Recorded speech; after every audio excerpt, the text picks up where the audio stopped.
Olá você que nos acompanha, esse é o seu jornal antijurídico especial, o caso Daniel Silveira e o abolicionismo penal de Bolsonaro.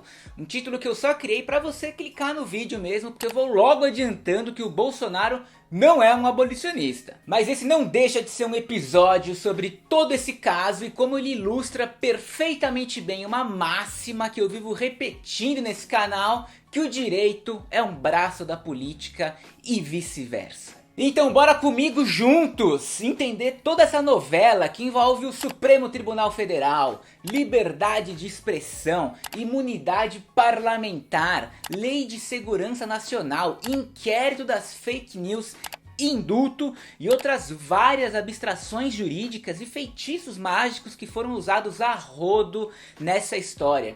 E no mais, eu já adianto também que você pode esquecer tudo que aprendeu ou que acha que aprendeu na faculdade de Direito. Você não sabe de nada, inocente! E antes de começar, como sempre, primeiro, indico que você assista ao episódio Roubaram Minhas Pautas, se em algum momento desse programa você ficar com a sensação de que eu estou defendendo o STF.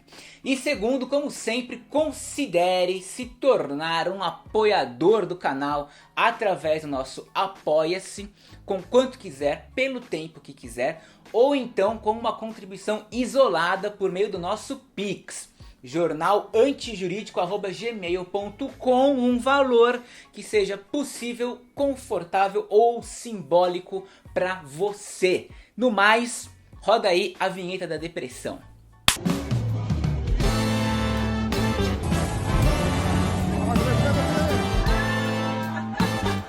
O chão quase caiu no chão. $170 million. Lula é um prato que cai bem com chuchu? Esse país é verde e amarelo! Bom, esse programa começa obviamente com a figura do Daniel Silveira, atualmente deputado federal pelo Rio de Janeiro, mas que antes disso, de 2012 até 2018, foi policial militar. Durante esse período de 6 anos em que ele foi policial, o cara recebeu 60 sanções disciplinares, incluindo advertências, detenção e prisão. Levando em conta que 6 anos são 72 meses e tirando os meses de férias e tal, é como se a cada mês de trabalho ele tivesse sido punido por alguma merda que fez, sendo considerado pelo próprio boletim da polícia inadequado para o serviço militar. Além do mais, confessou no seu próprio canal no YouTube que foi preso ao menos 90 vezes durante a sua carreira policial e confessou também à revista Piauí ter matado 12 pessoas. E novamente, 6 anos de polícia, matar 12 pessoas é uma média de 2 assassinatos por ano, que não por acaso é o que o FBI considera a média de um serial killer. Estou aqui eu dizendo que Daniel Silveira é um serial killer? Não sei, mas estou sim dizendo que na polícia militar ele matava pessoas com a mesma frequência que um serial killer. E para mais informações sobre esse assunto tem um programa aqui no canal chamado Mas e os Serial Killers? Enfim, ser preso 90 vezes, tomar 60 sanções disciplinares e matar 12 pessoas não foi o que fez a fama dele. Até aí ele era só mais um policial militar, na verdade. Ele foi ficar famoso mesmo quando viralizou nas redes sociais naquele vídeo, ao lado de outro deputado do Rio, o Rodrigo Amorim e o Wilson Witzel, que se elegeu governador do Rio, juntos, exibindo aquela placa quebrada, que eles quebraram, que homenageia Marielle Franco. Você com certeza se lembra disso. Mas poxa, Igor, ficar aí reduzindo Daniel Silveira, as coisas ruins que ele fez, isso também não é legal. A pessoa é com certeza mais do que isso. Pois bem, ele é de fato mais do que isso, então bora falar da atuação dele lá no Congresso. Das principais votações no Congresso que ele participou, ele votou a favor da alteração do Código Florestal, que anistia os desmatadores, votou a favor da conhecida MP da grilagem, votou a favor da anistia da dívida das igrejas e a favor do pacote anticrime do Sérgio Moro. E de sua própria autoria, o Daniel protocolou um projeto de lei com o objetivo de instituir o Dia Nacional em memória das vítimas do comunismo comunismo no Brasil. Uma pauta bem importante, relevante, mas não tão importante quanto o Dia Nacional em memória das vítimas de Daniel Silveira no Brasil. Porque lá no Rio de Janeiro eu aposto que é mais fácil você trombar com alguém que teve um parente morto pelo Daniel Silveira do que pelos nossos camaradas comunistas. Agora o lance é o seguinte, o Daniel Silveira já criticava o STF há muito tempo, e até aí beleza. Só que no meio dessas críticas ele começou a bater no liquidificador uma porrada de fake news, de apologias ao AI-5 e à ditadura e altas ameaças aos ministros do Supremo, algumas bem idiotas e infantis e outras mais sérias e realistas. Só que ele não é qualquer pessoa, o cara é um deputado federal e aliado do Bolsonaro, outro que também vive criticando o STF usando essas mesmas estratégias. Então é óbvio que mais cedo ou mais tarde isso ia tomar uma proporção meio bizarra. E não é que tomou, o cara foi condenado pelo Supremo a 8 anos e 9 meses de prisão em regime fechado pelos crimes de coação no curso do processo e incentivo à prática de atos para tentar impedir ou restringir a atuação do STF com emprego de violência ou grave ameaça. Mas antes de chegar na condenação dele, a gente precisa entender o que levou a essa condenação, certo? E aí a gente entra no famigerado inquérito das fake news, que caso você não se recorde, foi um inquérito instaurado pelo ministro Dias Toffoli para ele mesmo denunciar, investigar, testemunhar, acusar e finalmente julgar quem estava falando mal dele nas redes sociais. Daí, se não bastasse, ele nomeou como relator desse processo o Alexandre de Moraes. Os relatores dos processos são sempre sorteados,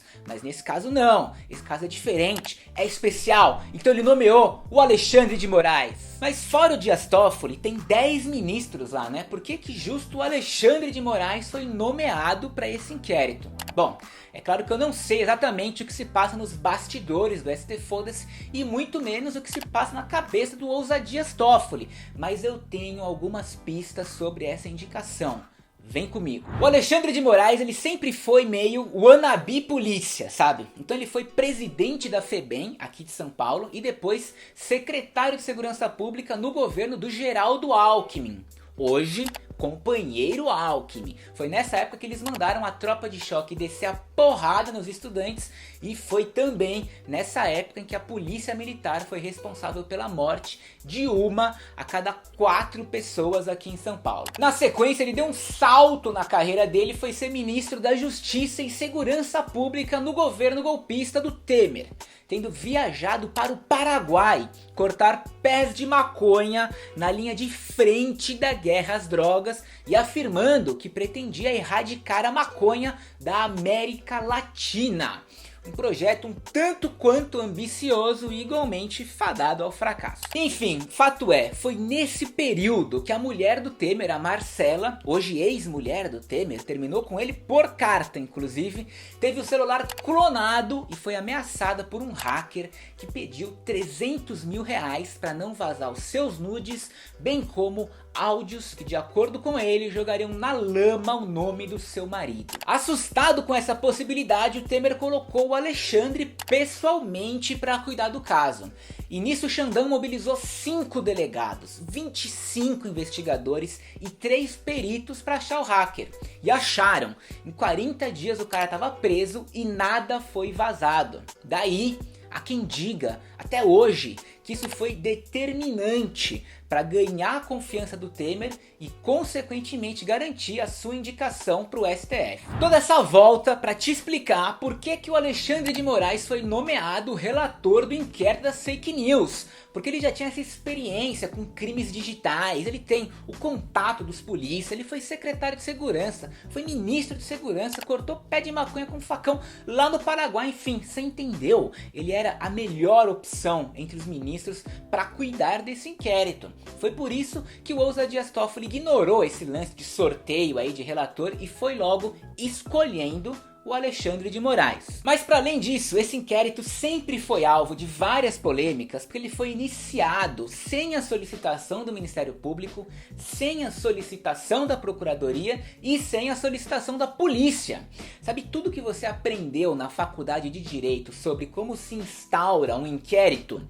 Pois bem, esquece tudo, porque na prática a teoria é outra. Daí meteram nesse inquérito só a turma do bem, só gente fina, o que há de melhor. Provavelmente as pessoas que vão te receber na porta do céu. Carla Zambelli, Alan dos Santos, Sarah Winter, Roberto Jefferson, Luciano Hang e o Luiz Felipe de Orleans de Bragança, aquele que se acha príncipe da família imperial, sei lá que porra que ele acha que é, e claro, o Daniel Silveira. Depois esse inquérito foi dividido em outros inquéritos, como o inquérito que investiga as manifestações antidemocráticas e quem que tá financiando elas. Mas a treta nasce com o inquérito das fake news. Bom, inquéritos instaurados, investigações rolando, vida que segue, até que Daniel Silveira começou a se destacar no quesito falar mal do STF. Começou, além de xingar, ameaçar os ministros, falar que eles precisavam de uma surra e coisas do tipo, fazendo Alexandre de Moraes decretar a sua prisão preventiva em flagrante delito. Daí foram prender ele lá na casa dele às 11 da noite, ocasião em que obviamente ele gravou mais um vídeo. Isso nos leva a outra abstração da mente humana, que é a imunidade parlamentar. O que é a imunidade parlamentar? Para responder isso, bora rapidinho olhar a Constituição, artigo 53. Os deputados e senadores são invioláveis, civil e penalmente, por quaisquer de suas opiniões, palavras e votos.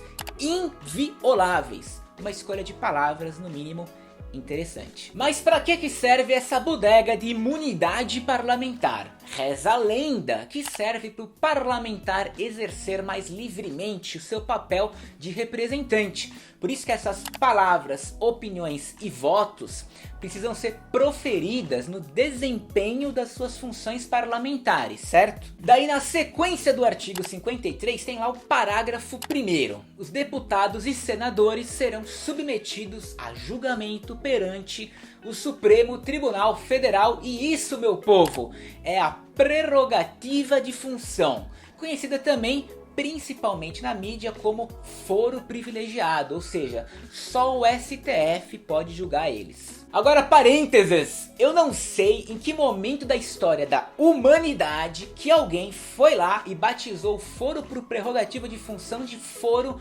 privilegiado. Porque, cara, não tem nada de privilégio em você ser julgado pelo STF. Não tem privilégio nenhum no Gilmar Mendes ou no Fux julgarem você. Pelo contrário, um julgamento no STF é, acima de tudo, um julgamento político. Então, dependendo de quem você é e de onde você se encontra no espectro político, ser julgado pelo STF é uma bela de uma bosta. Voltando ao raciocínio, ainda ali no artigo 53 a gente tem o parágrafo 2º, que diz que os membros do Congresso Nacional não poderão ser presos salvo em flagrante de crime inafiançável. O que nos leva a mais uma polêmica dessa história. Ele gravou e postou um vídeo no YouTube, certo? E o Alexandre de Moraes mandou prender ele em flagrante. Mas um vídeo no YouTube é flagrante? Nem preciso responder que para o Alexandre de Moraes isso é flagrante sim, porque ele disse que o vídeo foi disponibilizado na internet e estava online no momento da prisão, o que caracteriza a continuidade da prática da conduta. Portanto, flagrante. Sabe o que isso significa? Isso significa que se você cometer um crime aí de calúnia, por exemplo, gravando um vídeo falando que fulano de tal é um ladrão porque roubou a padaria da sua avó, qualquer merda do tipo, a polícia pode te prender 5 anos depois que você postou esse vídeo, porque afinal de contas o vídeo tá online, certo? Para Alexandre de Moraes é como se você ainda estivesse cometendo crime. Veja, o crime de calúnia você pode até sim ter cometido, mas cara, é uma prisão em flagrante só porque o vídeo tá online? Meio forçado, né? Cá entre nós. Vai vendo só todos os rolos jurídicos para prender esse cara. Quanto ao lance da imunidade parlamentar, como você viu, para ela existir, as palavras, votos e opiniões precisam ser proferidas no desempenho das suas funções parlamentares, certo? Agora, quando o cara grava um vídeo em casa, falando que o Alexandre de Moraes é um cabeça de ovo, que o AI-5 deve voltar e que sonha em ver o Fachin levar uma surra, eu te pergunto, isso configura ele desempenhando as suas funções parlamentares? Resposta: sim e não. Sim, porque tragicomicamente é isso que ele faz dentro e fora do Congresso. De certa forma, ele está desempenhando a sua função parlamentar porque esse é exatamente o mesmo monte de merda que ele fala lá na Câmara dos Deputados. E na cabeça dele e dos apoiadores do Bolsonaro, isso é ele trabalhando. Tipo, padrões bolsonaristas de função parlamentar. E por outro lado, não. Ele não estava exercendo nenhuma função parlamentar. Então vamos combinar, aquilo não é uma fala com uma crítica política ao STF e tal. Aquilo é um chorume de ódio. E ódio, meus camaradas, é uma paradinha que limita a liberdade de expressão e a imunidade parlamentar. Mas mesmo assim, independente do que eu acho, do que você acha, do que a gente acha, quem vai traçar a linha da imunidade parlamentar na hora de te prender é o judiciário. Então você arriscar a sua imunidade parlamentar para mandar todos os ministros se fuderem é uma aposta no mínimo arriscada, que ele pagou para ver. E viu, ele foi preso e a sua prisão foi confirmada pelo plenário do STF por 11 votos a favor e nenhum contra. Isso significa que o Daniel Silveira conseguiu a proeza de fazer todos os ministros concordarem em alguma coisa. Ao atacar todos eles, ele conseguiu unir todos eles. Não significa que eles são amigos ou que eles se gostem, mas ele conseguiu fazer todos votarem pela sua prisão. É um feito histórico e é um feito bem idiota também. Depois a prisão dele foi substituída pela prisão em regime domiciliar com o uso da tornozeleira eletrônica. E aí começou uma nova novela. Ele tentando romper o lacre da tornozeleira, ele colocando a foto do Alexandre de Moraes na tornozeleira, ele alegando que a tornozeleira estava com um problema, enfim, uma verdadeira punheta ele com essa tornozeleira eletrônica aí. Da primeira decisão do Alexandre de Moraes que mandou prender ele até o julgamento dele pelo STF, foram várias decisões alterando as medidas preventivas contra o Daniel Silveira. Ele ficou de tornozeleira em casa, daí foi preso porque ficou sem tornozeleira, daí foi solto, mas com a condição de não dar entrevistas e participar de eventos políticos. Daí ele deu entrevistas e participou de eventos políticos. Cara, enfim, corta a cena e esse ano Daniel Silveira participou de um evento político, coisa que ele não podia fazer. Subiu lá no palanque de novo e falou mal do STF. Daí o Alexandre de Moraes falou: mano, quer saber? Dessa vez eu não vou te prender, mas você vai ter que usar a tornozeleira eletrônica, de novo. O Alexandre de Moraes viu que esse lance da tornozeleira eletrônica deixa ele mais maluco do que ser preso. Gente, pensa um cara que tava muito determinado a não usar essa porra dessa tornozeleira eletrônica. Tudo menos tornozeleira eletrônica. Então Daniel Silveira se refugiou na Câmara dos Deputados, que por conta de algum feitiço jurídico é fora da jurisdição da Polícia Federal. Então eles não podiam entrar lá e colocar a tornozeleira no tornozelo dele. Aí foi a Carla Zambelli levar comida pra ele, um edredom também, né, importante, todo aquele show, ele dormindo no gabinete, até que o Alexandre de Moraes determinou uma multa de 15 mil reais por dia de descumprimento dele não colocar a caralha da tornozeleira eletrônica. E aí, ladies and germs, foi aí que a brincadeira perdeu a graça. Quando entra dinheiro na história, aí acabou ideologia, acabou resistência, acabou Carla Zambelli, acabou falar mal do STF. Aí o menino foi correndo colocar a tornozeleira eletrônica no mesmo dia, e a partir daí ele relativamente sossegou os ânimos até o julgamento. Bom, agora vamos ao julgamento do Daniel Silveira, que dessa vez não foi unânime. A decisão foi por 10 votos a 1 pela condenação. O único que tentou salvar ele foi o ministro Nunes Marques. Mais uma vez, André Mendonça, a indicação terrivelmente evangélica de Bolsonaro, votou pela condenação do Daniel. Um voto que foi visto como uma traição tamanha que ele precisou ir para as redes sociais justificar sua decisão dizendo que votou como um cristão. E primeiro, não importa que você é cristão. E segundo, me causa espanto ver que para ele isso importa. E terceiro, de que forma que ser cristão justifica qualquer coisa. E aqui, mais uma treta de toda essa história é que uma das leis que baseou a denúncia contra o Daniel Silveira foi a Lei de Segurança Nacional. Uma lei que foi editada na época da ditadura. Então coisa boa não era, né? Era uma lei que basicamente servia para perseguir inimigos internos e silenciar os críticos. Veja só, minhas camaradas abolicionistas, o que são as ironias do destino, né? A Terra, ela não só é redonda, como ela também gira em torno do Sol e em torno do seu próprio eixo, ou seja, para justificar a prisão em uma democracia de um cara que fazia apologia à ditadura, foi usada uma lei da ditadura que agora em uma democracia já não existe mais. Entendeu? Nem eu. Pois bem, tudo isso rendeu uma condenação, como eu já disse, de 8 anos e 9 meses de prisão em regime fechado pelos crimes de coação no curso do processo e incentivo à prática de atos para tentar impedir ou restringir a atuação do STF com emprego de violência ou grave ameaça, mais a cassação do seu mandato de parlamentar, suspensão dos seus direitos políticos e multa de R$192 mil. Que dá uns 15 dólares. Considerando que a pena de homicídio simples é de 6 a 12 anos, você tomar uma pena de 8 anos e 9 meses é alto, tá? É uma puta de uma pena. Mas nada disso mais importa, porque no dia seguinte estava lá Jair Messias Bolsonaro lhe concedendo o indulto. Uma graça constitucional. Agora vamos ao indulto que foi dado pelo Bolsonaro em menos de 24 horas da decisão do STF e é com certeza a parte mais polêmica de toda essa história.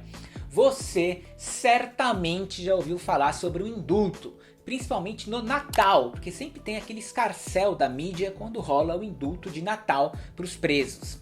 Não confundir com saída temporária, outra coisa que também gera um baita de um escarcéu também no Natal. Mas voltando, o indulto é geralmente coletivo e destinado aos presos com bom comportamento, presos que já estão presos há muito tempo, presos que não respondem a outros processos por crimes praticados com violência, presos que estão cegos, tetraplégicos, paraplégicos, enfim, são vários requisitos e várias hipóteses, e como você pode notar, o indulto ele tem esse caráter humanitário e impessoal. A Constituição também prevê os casos em que você não pode perdoar uma pessoa, que são os casos de tortura, tráfico de drogas, terrorismo e crimes hediondos.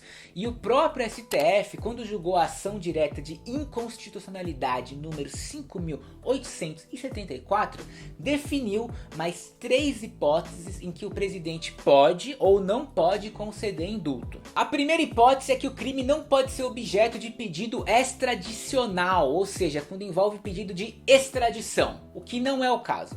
A segunda hipótese é que os motivos invocados pelo presidente da República devem corresponder aos fundamentos fáticos e jurídicos do ato.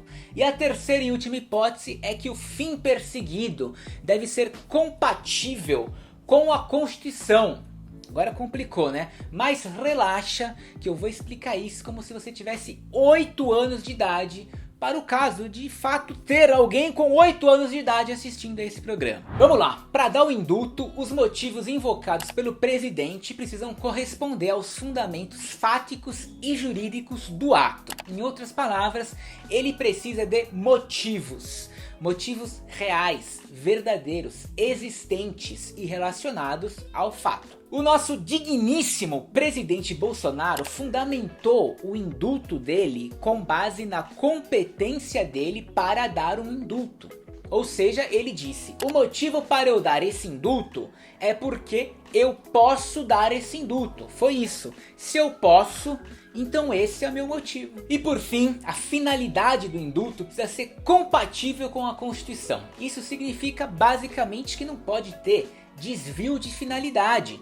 O indulto não pode, portanto, favorecer os seus familiares ou seus aliados, sacou? Resumindo, é um indulto sem razões humanitárias, sem motivos, sem fundamento, sem porra nenhuma. A única coisa que explica esse indulto é: o Daniel Silveira é meu aliado e a gente odeia o STF. Como no direito é sempre possível você defender qualquer posicionamento sobre qualquer coisa que envolva qualquer assunto a qualquer tempo, é óbvio que há juristas que entendem que o indulto dado pelo Bolsonaro foi completamente legal e bem fundamentado. Entre esses juristas estão, por exemplo, Ivan Sartori. Ivan Sartori, caso você não saiba, foi desembargador e presidente do Tribunal de Justiça aqui de São Paulo. Ele trabalhava na 4ª Câmara do Tribunal, que se tornou a Câmara mais condenadora do Tribunal,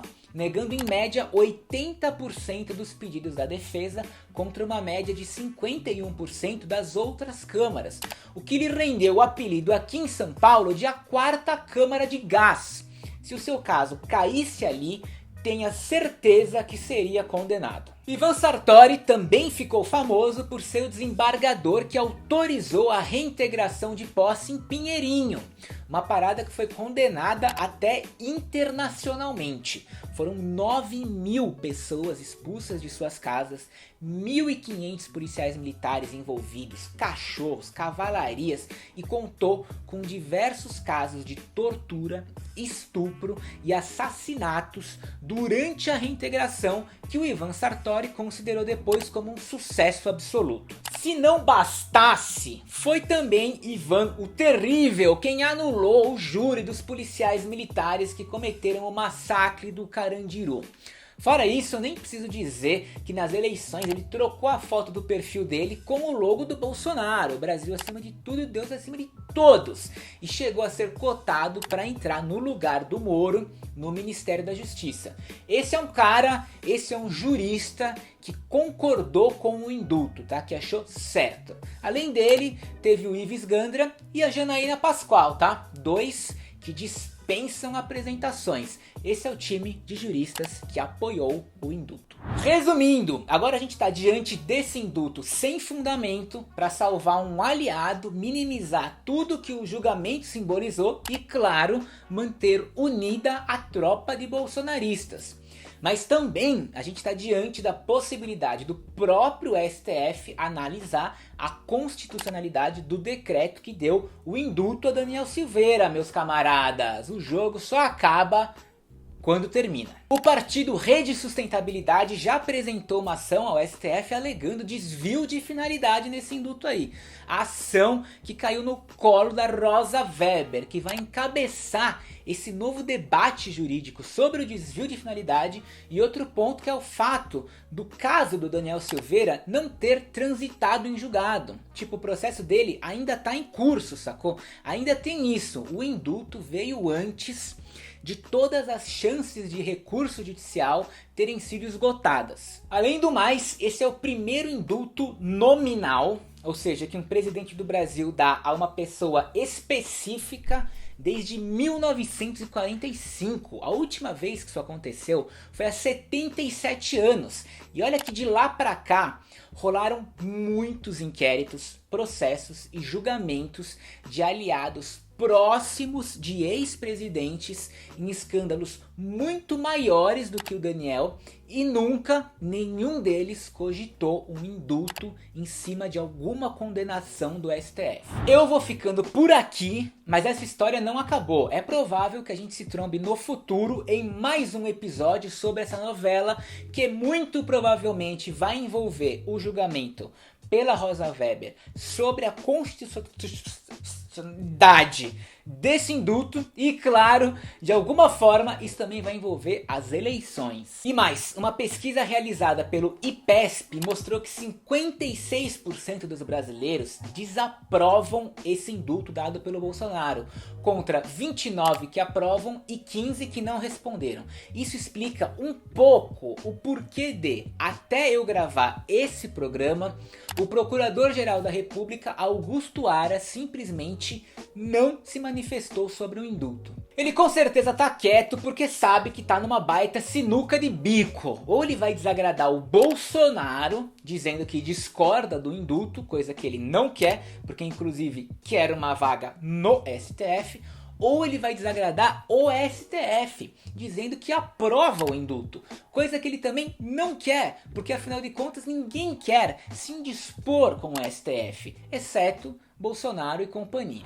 Por fim, fica aí Bolsonaro usando toda essa treta com o STF como campanha eleitoral, e se ele eventualmente ganhar, ele vai avançar mais ainda na composição do plenário, indicando 2 novos ministros no lugar da Rosa Weber e do Lewandowski, que vão se aposentar, e com 4 ministros lá dentro você consegue se blindar legal. Agora, como eu falei, as cenas dos próximos capítulos são o julgamento da constitucionalidade do indulto de Daniel Silveira pelo STF, algo que eles vão tentar equilibrar de alguma forma a responsabilização do Daniel Silveira, mas sem transformar ele em um herói do bolsonarismo, ainda mais em ano de eleição. Mas também por outro lado, foda-se, sabe-se lá como e quando Rosa Weber vai decidir julgar isso, porque como vocês viram no programa O Tempo dos Deuses, a agenda de julgamento deles é completamente imprevisível e altamente manipulada pelos interesses